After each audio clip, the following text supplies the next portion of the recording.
Let's welcome Tolu Olorumoteni. He joins us now on the program. Tolu, good to have you on Sports Tonight. Great to be back here, Austin. It's been a big week of international football. Well, yeah, it's good to be back here. Everyone was busy.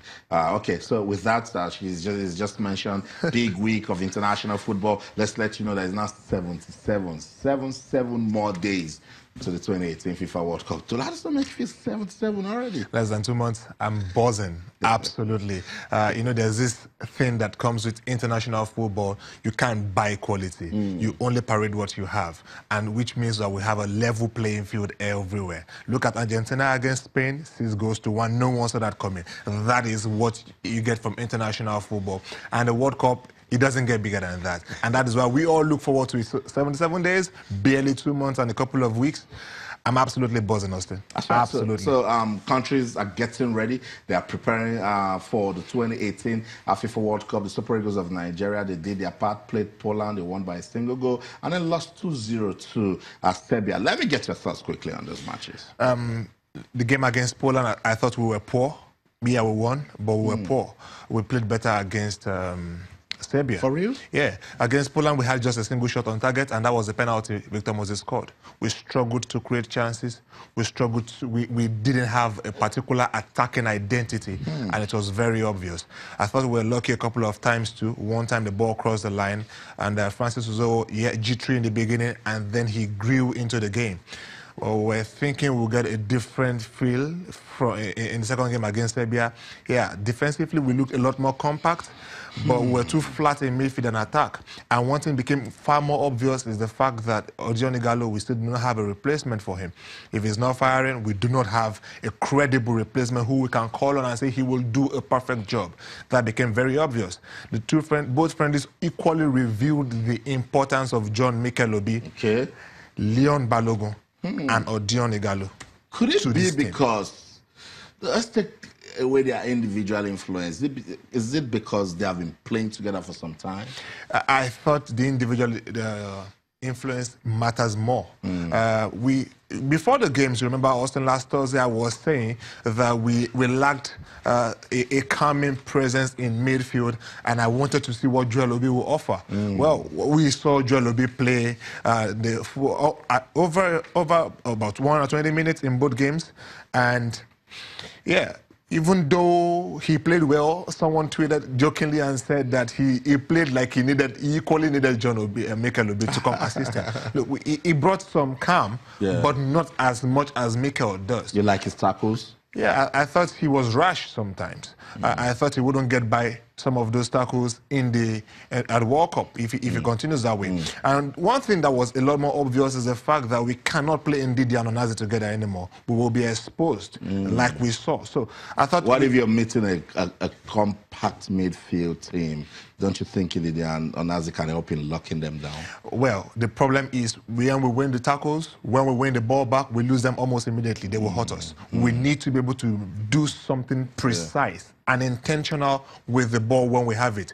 They are quite...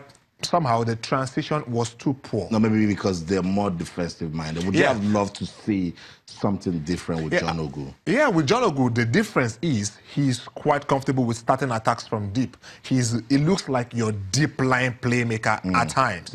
So I felt with John Ogu, we stood a chance of getting, even if he's going to play those long balls, you can be sure that they are going to start attacks with them.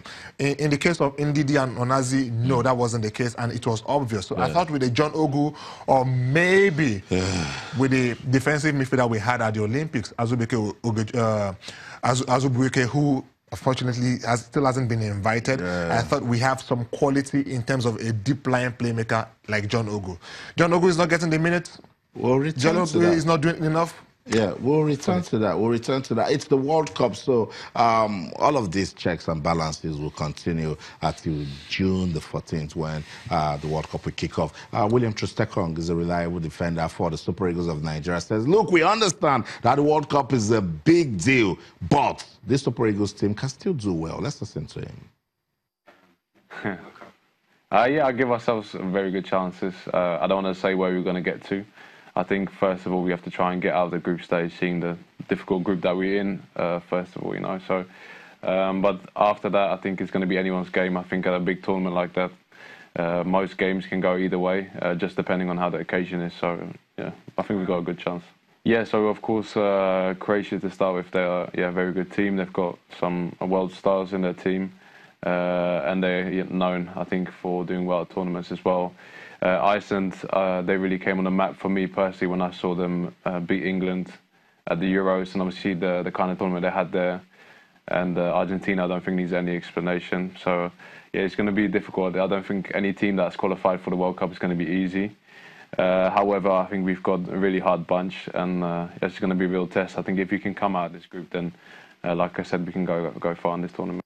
Very good defender. William Troost Ekong saying, look, the World Cup is a big deal. Teams are coming there to win. And so the Super Eagles of Nigeria needs to be ready. Let me get your views, Tolu. It's being realistic, and it said the good thing is they are monitoring these other opponents. Yeah, and one thing which was a common determining factor over the course of the friendly, the international window, is the fact that Croatia played Peru, lost 2-0, and then Iceland equally played Peru on Tuesday and lost again 3-1. So both opponents lost to a particular team, Peru. And if we move far in the tournament, Peru looks like a team we can actually face in the next round should they finish first or second, depending on where we finish. However, before I begin to dream too big, I think we're in a very difficult group, Austin. The first thing, I think everyone needs to know that all this talk of we can win the World Cup should stop. Really, not on the basis of this performance, but on a very realistic level. We have a young bunch, and we should be looking at the next World Cup. However, what's wrong with dreaming? There's nothing wrong with dreaming. It's just that we do not possess the quality. I do not think we possess the quality to go that far. Now, it's good to dream. Go there, not just to make up the numbers, put in your best fight, and then something can happen.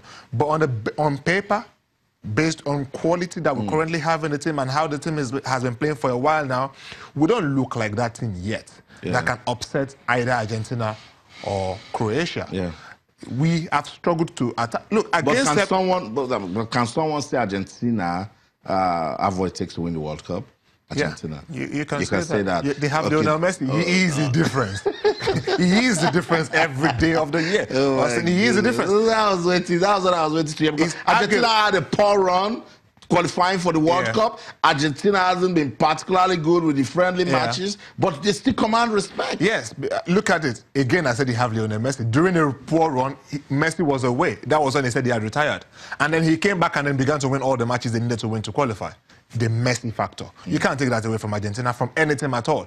Look, and we need to take into cognizance the fact that I saw an article earlier today written by Jide, and he wrote that against Poland and Serbia, Nigeria had only 3 shots on target in both games. Wow. Against an Iceland team who don't attack you much but are very compact defensively, we need to create chances. Can shock you on a counter. The truth is, if we were creating chances and not taking them, it's a different ballgame entirely. Yeah. It's frightening because we did not create chances in the last 2 games. So on the basis of that, if we get it out of that, group stage, I think it's a big achievement. Yeah. I think it would be a really big achievement. But William Troost Ekong is confident that the Super Eagles can make it out of that Group D at the 2018 FIFA World Cup. After listening to him, what's your take, having in mind the friendly matches played against Poland and Serbia?